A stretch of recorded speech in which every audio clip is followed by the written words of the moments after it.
Hello, you are listening to an episode of Trade Talks, a podcast about the economics of trade policy.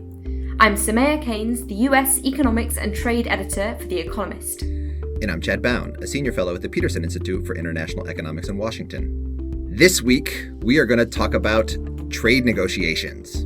We're very excited to have with us today Wendy Cutler. Wendy is the Vice President of the Asia Society Policy Institute, but Wendy for many years was a senior negotiating official at the Office of the United States Trade Representative. Wendy, hello. Hello. Okay, so tell us a little bit about what trade agreements you negotiated. Sure. So I started at USTR in 1988 and started at then it was called the GATT office. It was before the WTO was created. And at that time, I worked on the Uruguay round negotiations on non-tariff measures. And then later on, I worked in the WTO financial services negotiations. But in addition to working in the GATT and the WTO, I also worked almost exclusively with Asia during the last 20 years of my career. I worked on sectoral negotiations with Japan in sectors such as autos and insurance and agriculture. And then I was the lead negotiator for the U.S.-Korea Free Trade Agreement, and then also renegotiated the U.S.-Korea Free Trade Agreement in 2010. And then as acting deputy USTR, I oversaw the TPP negotiations and was the lead negotiator with Japan in the TPP negotiations, working primarily on autos and agriculture. So those sound like pretty tricky areas to negotiate, if you ask me. How do you feel about being referred to as one of these dumb, incompetent trade negotiators? We have incompetent people negotiating trade. We are losing money at every single step. We don't make good deals anymore. Well, I try and keep my sense of humor, and I've really developed thick skin as a trade negotiator, because one of the things you learn early on in your career is you're going to get it from all sides. The stakeholders think you haven't gotten enough. Congress is typically critical. And then you go and meet with your negotiating partner, and they also are not receptive to your proposals. So you constantly feel under siege. And I've been insulted in ways that I just let bounce off me. And so when statements were made by the new administration about how incompetent former negotiators were, I just kind of let that roll off me. So trade negotiators have no friends, essentially. Well, not only don't we have friends, but as a good trade negotiator, you could not like to be liked. That really undermines your effectiveness. I'm not saying you have to be mean to everyone, but people aren't going to like you by definition because everyone wants more, except our trading partners typically want less. And so you're constantly under siege and being criticized. One thing I'm really interested in is the kinds of pushback you get when you're negotiating with foreign counterparts. What are the kinds of pushback you get from them? You get all types of pushback from you should learn the material before you come to the negotiating table. You should understand what the U.S. does in this area before you ask us to do this. Your hands are not clean. I've been told that they can no longer work with me and they're going to have their boss contact my boss to find someone who's more reasonable. And the list goes on and on.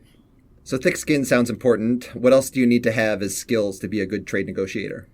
Well, I think one of the most important characteristics of a good trade negotiator is the ability to listen and not talk all the time. And this doesn't come naturally to Americans. We always like to fill up the space, it seems. And through the years, I've worked with a number of political bosses and really have had to train them at the negotiating table and literally pass them notes to say, why don't you stop talking and let's listen to what the other side is saying. And listening is important for a number of reasons. Number one, it just accords respect to your counterpart. But second, if you really listen to their concerns and their priorities, a lot of times it's easier to troubleshoot an issue or to solve a problem because sometimes they don't like your proposal, but they don't like it for reasons that you never imagined. And so if you understand their concerns, sometimes it's just easier to bridge the differences with them.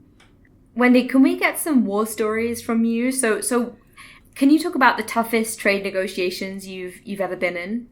Yeah, I think by far the toughest trade negotiations I participated in was the U.S.-Korea Free Trade Agreement negotiations. And The initial negotiation was concluded about 10 years ago. And at that time, Korea was not the most open economy. And there was a lot of domestic pushback on my Korean counterpart. So they felt they were under enormous political pressure all of the time. And then our negotiating venues were surrounded by protesters, sometimes which went into the thousands. And so we weren't even able to leave the hotel. There was still some anti-Americanism in Korea, but there was also a fear that if Korea opened up to the U.S., that their farmers in particular would suffer, but also their service suppliers, their small mom and pop shops, etc. So there just was a groundswell of opposition towards this agreement. That translated into my counterparts who therefore felt they needed to be very tough, and Koreans are tough negotiators even without the pressure. And we were also under a very tight deadline, and that was because Trade Promotion Authority was going to expire by a certain date, and if we didn't complete the negotiation by that date, this agreement would not be covered by TPA. So TPA is Trade Promotion Authority. This is the authority that Congress gives the president to actually go out and negotiate a trade deal and then bring it back to the Congress for just an up or down vote without subsequent amendments. And these are typically time limited. And so the negotiations on the U.S. side have to be done before that expires. So all of these pressures came to bear at the negotiating table and just made it a really tough negotiation, but actually one of the most rewarding ones as well, because everyone who I spoke to really thought we would fail, and we succeeded. And this Korea negotiations originally was taking place back the first time in 2006, 2007. It wasn't like today where Korea has all of these free trade agreements with lots and lots of countries. Back then, Korea was part of the WTO, but didn't have FTAs with anybody. So it actually had it had an agreement with Chile. And my understanding is that Korea initiated negotiations with Chile because the United States had just finished negotiations with Chile, and they really wanted to learn how to negotiate with the United States. Interesting. So they anticipated they were going to have to negotiate with the United States, and they wanted to get some practice in before they went down that path. Fascinating. But I can imagine as well, as you're sitting down to negotiate in these deals, you've got to become an expert on all kinds of strange things. So were there weird things you ended up negotiating over? Well, the weirdest sector that comes to mind is the beef sector. And this is for a number of reasons. Number one, there were a lot of parts of a cow that were consumed in Asia, which are not consumed in the U.S. So not only did you have to learn about the meat, but you had to learn about all these different parts of a cow, which I would prefer not to have learned in detail. But what also was striking to me was that when I worked on opening beef markets in Asia during the BSE scare in the United States, when certain cows were found in the United States stricken with the BSE disease. So this is the mad cow disease. The mad cow disease, yeah. Right. I learned that the age of cows was a very important factor, and this was because if you found the mad cow disease in a cow over 30 months, it wasn't as important because most countries didn't import beef from cows that were over 30 months. But if you found BSE in cows under 30 months, this was a really serious problem.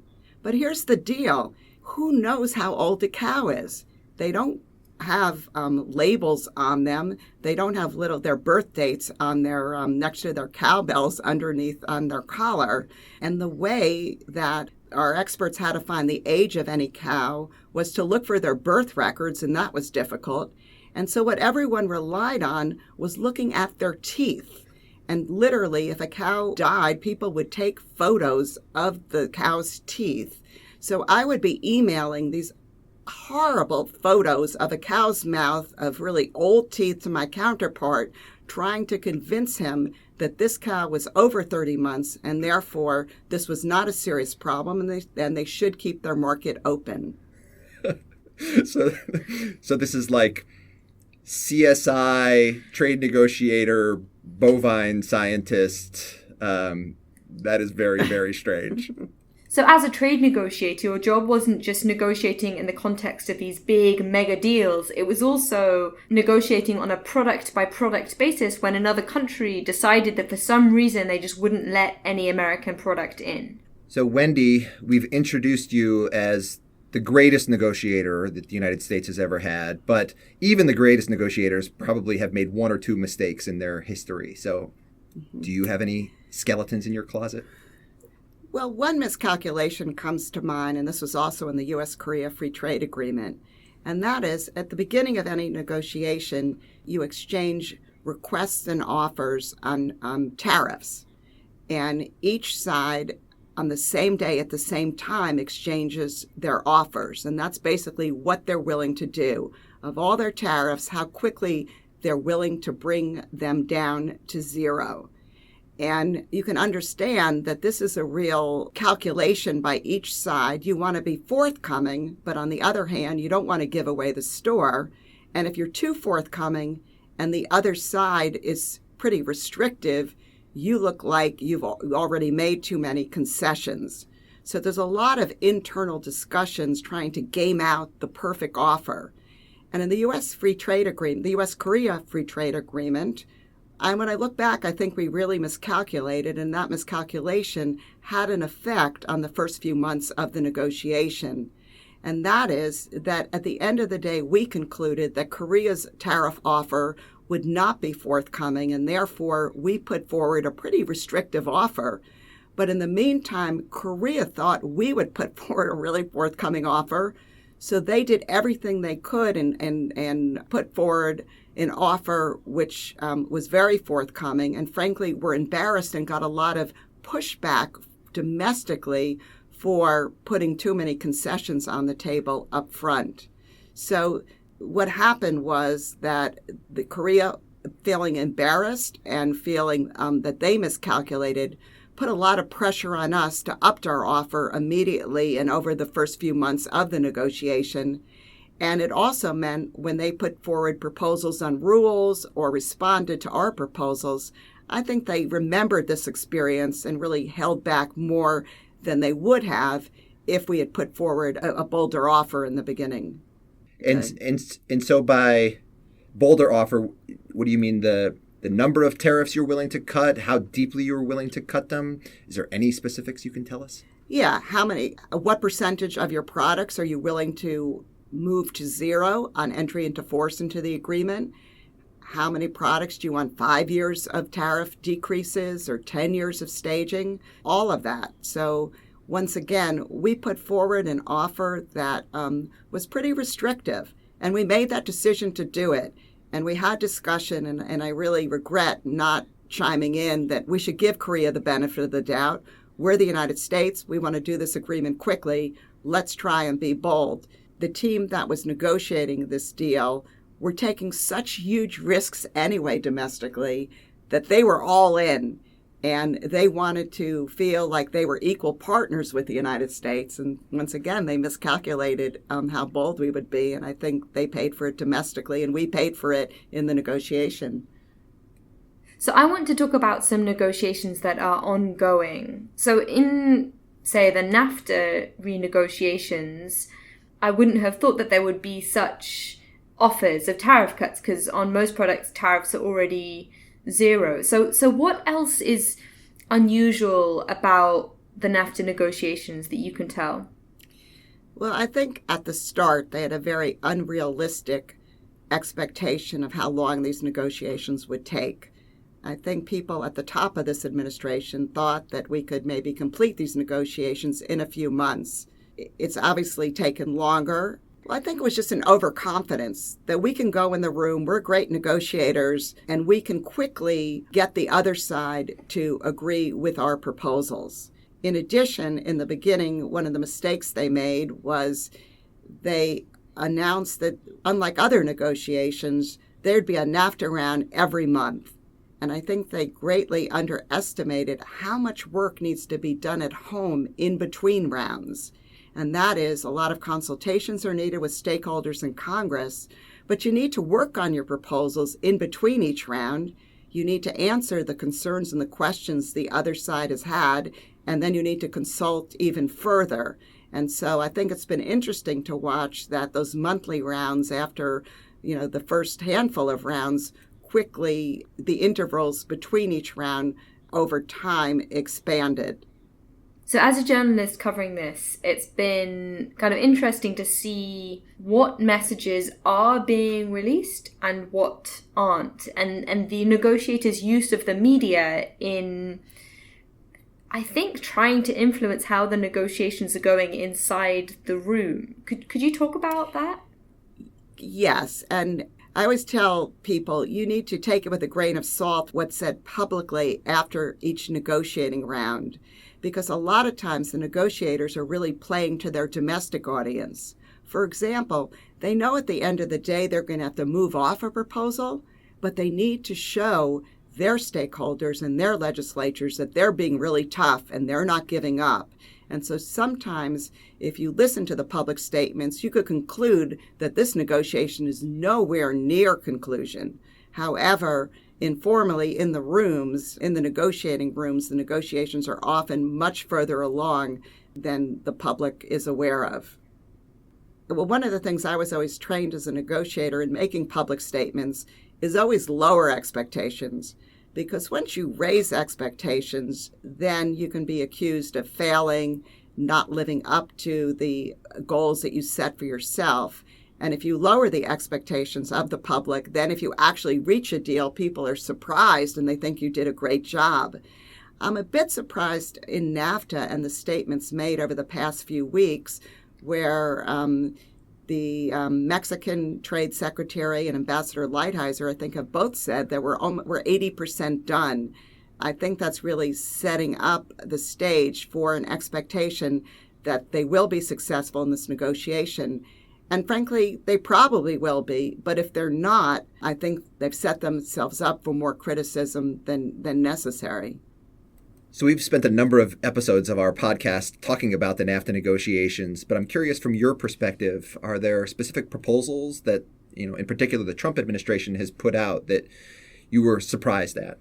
The automotive rules of origin proposal came as a great surprise to me. And just to remind listeners who hopefully should know by now if they've listened to all the Trade Talks episodes, but rules of origin set the rules for what counts as a North American car and so can pass tariff-free under the deal. So tighter rules is more North American content, it's more restrictive.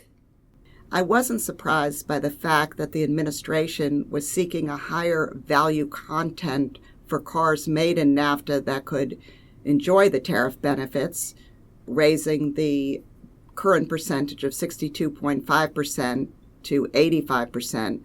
But what shocked me was that in addition, they were asking that 50% of that percentage be comprised of production done in the United States.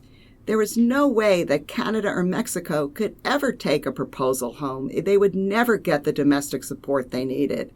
And so I wasn't surprised if it is true that the United States has already dropped that proposal and is focusing its efforts on coming up with an overall higher value content for all three countries.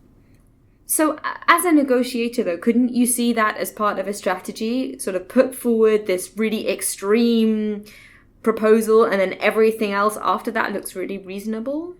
Well, you have to pass the red face test. And if you think you're going to get paid for every stupid proposal you put on the table, I think that's being naive. I think basically they wasted time in the negotiation, and if they were just focusing on how to raise the number for all three countries, they wouldn't feel so jammed now in terms of trying to deal with a very technical issue under a very tight time frame. So let's suppose they do come to a conclusion with the NAFTA negotiations and they get that one out of the way. The Trump administration really seems intent on bilateral deals, and there's been a lot of talk about Japan. How do you see that playing out? Well, that will be interesting because Japan to date has been pretty clear that it's not interested in entering into bilateral trade negotiations with the United States. Remember, Japan undertook great political cost in entering the original TPP when we were members. Then they went on to lead the remaining TPP countries towards a successful agreement upon the U.S. exit. And so they view TPP as the preferred approach for a trade agreement with the United States, and they want the U.S. to come back to TPP. Is this all just about politics, or are there certain specific things that they are really hesitant to negotiate just one-on-one with the United States? Well, I think that they are hesitant to enter into a bilateral trade negotiation with this administration when all types of new proposals and new demands could be put on the table. In particular, they're very concerned about agriculture. They feel that they gave as much as they could in TPP, and they fear that the United States, upon the requests from our Congress and our stakeholders in particular, might put forward proposals for more market access in areas like dairy or pork or rice. And politically, that would be very difficult for Japan, particularly as they have just signed the CPTPP agreement, and they've also given agricultural market access to the EU in the recently signed bilateral free trade agreement. Can you talk about what the most controversial areas were when you were negotiating the TPP to give an idea of what would be difficult in any new negotiation with Japan?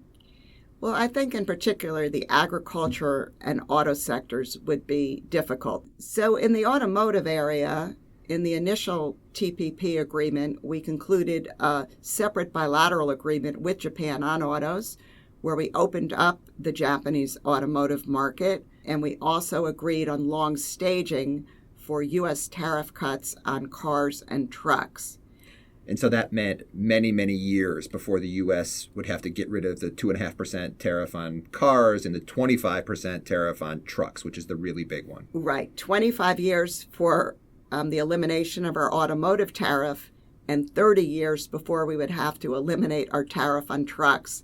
I think these are the longest staging periods ever negotiated in a trade agreement. But I suspect that this administration will want more on autos, and I think this is evident by their concerns with the bilateral trade deficit and their view that a large part of our bilateral trade deficit with Japan is due to the imbalance in automotive trade. And one of the issues here that I suspect they will put priority on is restricting the rules of origin for auto and auto parts. In other words, making it even more difficult for auto and auto parts from Japan to qualify for any tariff cuts. The last three issues that were on the docket at the final hours of the TPP negotiations in 2015 were automotive rules of origin, dairy market access, and data protection for biologic drugs. Auto rules of origin was one of the last issues that we successfully resolved in TPP to pave the way for the conclusion of the agreement in 2015. So the point I'm trying to make is TPP rules of origin was already a contentious issue even before the Trump administration started renegotiating NAFTA. So, Wendy, suppose you went back to USTR and you were advising the Trump administration on what their strategy should be with Japan. What would you advise them to do? The first thing I would advise them to do is to consult with U.S. stakeholders and U.S. Congress and try to reach a domestic agreement that we would not ask Japan to do anything more on agriculture. I think if Prime Minister Abe receives such an assurance, I think that he could be more flexible with respect to other issues, including automotive issues.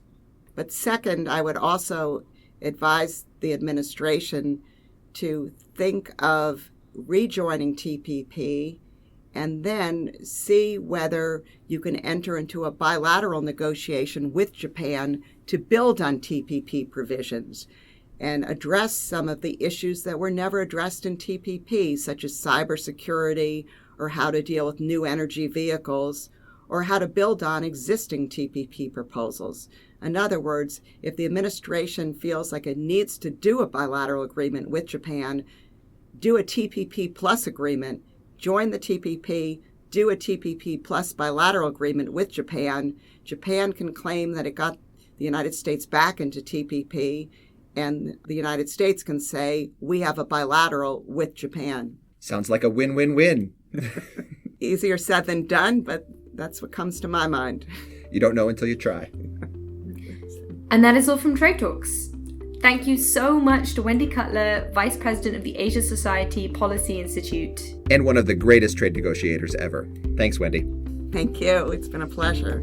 As usual, tell all your friends, distant relatives, random trade geeks you meet about the podcast, and do send your feedback. I'm on Twitter at @SameaKeynes. And I'm at Chad Bown. And we're on @trade__talks. That's not one but two underscores, @trade__talks. Because seeing two sides of an issue makes you a more effective negotiator. That's outstanding. That is definitely not an incompetent or terrible negotiator. Is that good? That's perfect. Okay.